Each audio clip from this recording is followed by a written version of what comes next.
এক ছিল ছোট্ট মেঘপুরী, যে থাকত আকাশের উঁচু নীলিমায়। তার পোশাক ছিল সাদা মেঘের মতো নরম, আর তার ডানা ছিল ভোরের আলোর মতো ঝলমলে।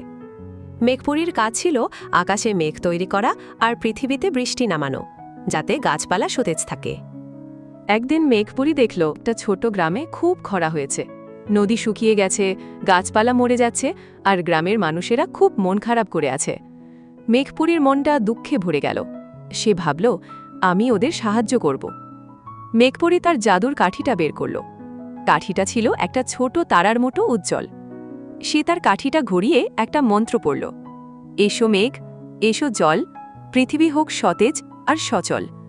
সাথে সাথেই আকাশ কালো মেঘে ভরে গেল, আর ঝমঝম করে বৃষ্টি নামতে শুরু করল। বৃষ্টির ছোঁয়ায় শুকিয়ে যাওয়া গাছপালা আবার জীবন ফিরে পেল।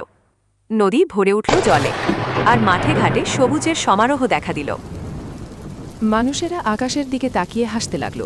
তারা বুঝতে পারল কোনো এক জাদু তাদের সাহায্য করেছে। মেঘপুরী দূর থেকে হাসছিল। সে জানত তার জাদুতে গ্রামের সবার মুখে হাসি ফুটে উঠল।